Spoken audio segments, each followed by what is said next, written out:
You were never meant to rule, Zala Mzuri. You were merely a vessel. The realization struck like a dagger to her heart. She had not gained power. She had been feeding something far older, something that now sought to claim its prize. In the sprawling city of Kimbala, where the air was thick with the scent of spiced markets and the rhythms of life never ceased, a young woman named Zala Mzuri was born into a family of dignity and wisdom. Her father, Umari Mzuri, was a respected teacher, and her mother, Aisha, a healer known for her remedies passed down from generations. They raised Zala with discipline, kindness, and the knowledge of right and wrong. Zala excelled in school, displaying intelligence beyond her years. But as she grew into a woman, an unsettling hunger gnawed at her. A hunger for power, dominance, and fear. She envied the city's shadow figures, the untouchables who walked in the dark alleys with whispered names. She wanted to be more than a mere scholar or healer's daughter. She wanted to be a goddess among men, a force so powerful that even the richest and most influential people would bow before her and do her bidding. Zala's descent into darkness began when she met Musa and Django in her teenage years. Musa, an orphan raised by the street, was a quick-witted hustler with a silver tongue, while Django was the son of a disgraced police officer, burning with a quiet rage against the system that had failed his family.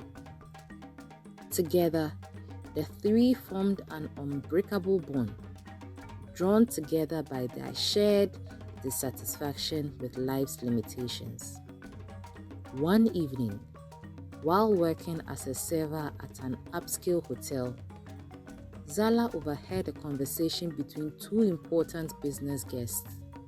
They spoke in hushed voices about the forbidden district of Nyukamau, a place where the air reeked of blood and secrets, where men went in search of power and never returned the same.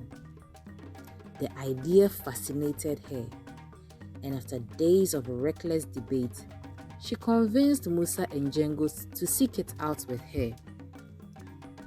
Navigating through the city's back streets, the trio made their way through labyrinth alleyways, past markets that never slept, and into the eerie silence of Nyukamau. It was unlike any part of Kimbala they had known. The very ground seemed cursed. The walls whispered as if alive, and in the deepest part of the district, they found Zuberi, an ancient witch doctor feared by all. Zuberi studied Zala with milky eyes, sensing the dark fire within her. "You wish to be feared," he rasped, "to rule the mighty." "Yes," Zala whispered. "I want the powerful to kneel before me. I want to command the untouchables." The old witch doctor nodded. "Power comes at a price." Without hesitation, Zala accepted. The ritual was brutal, a sacrifice of her own blood mixed with forbidden chants. Shadows coiled around her like living serpents, embedding themselves into her flesh. When she emerged from the ritual, she was no longer just a woman. She was something more, something less human.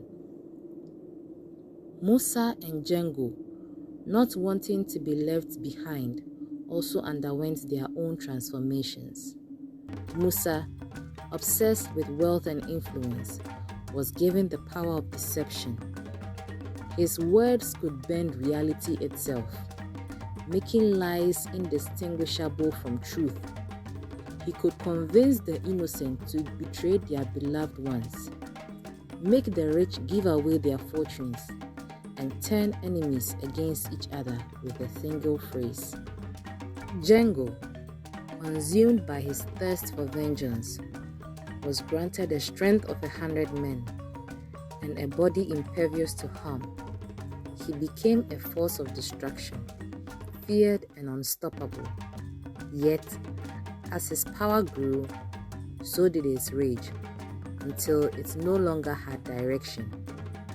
He destroyed without reason, turning on those he once swore to protect. With their newfound power, Zala and her friends became terror incarnate.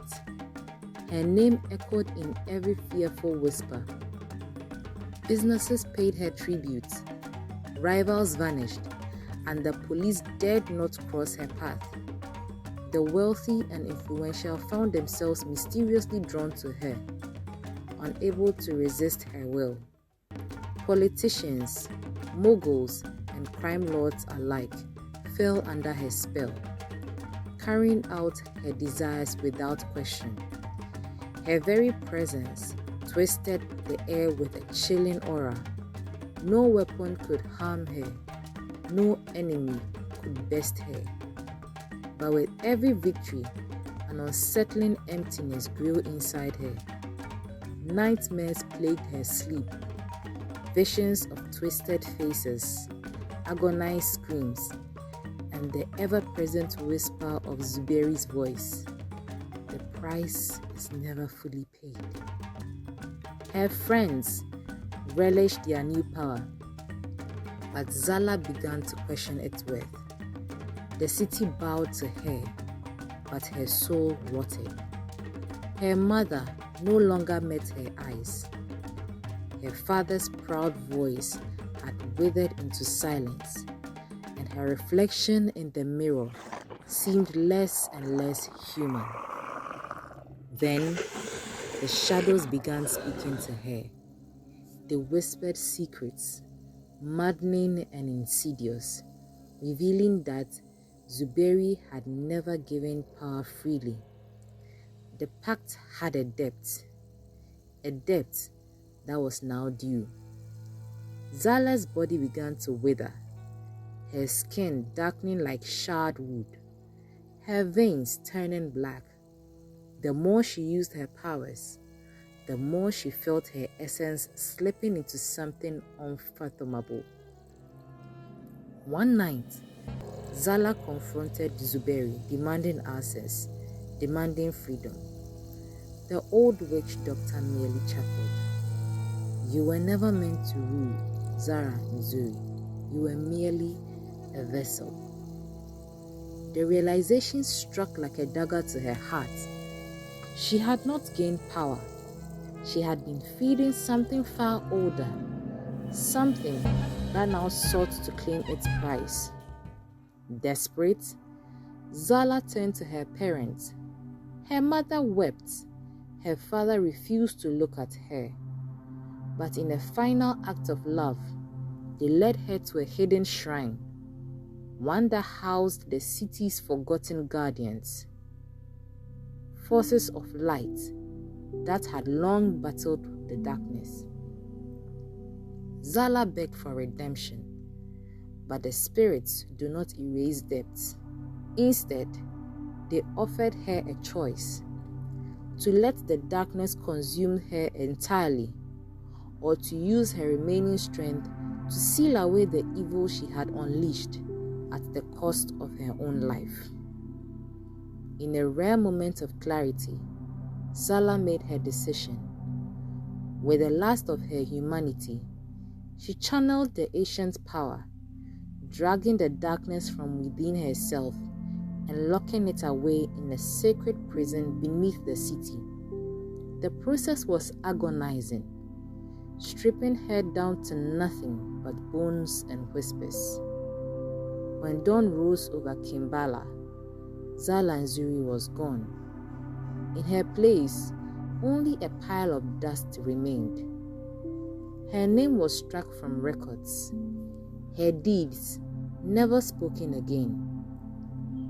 Musa, on the other hand, found himself trapped in his own web of deceit, unable to distinguish fact from fiction, his mind unraveling until he could no longer trust even his own thoughts and went mad, never to be seen. Django, in the end, his body, too full of unspent fury, collapsed under its own weight. His heart simply stopped beating, unable to contain the monstrous energy within him. But on certain nights, when the wind howls through the alleyways, some say they can still hear Zala, the echoes of her regrets, carried by the whispers of the shadows she once commanded. However, the shrine remains, hidden yet powerful, a testament to her final sacrifice. And those who stumble upon it often claim they hear a voice, a warning, a plea from the depth of faith itself. Power without purpose is a curse.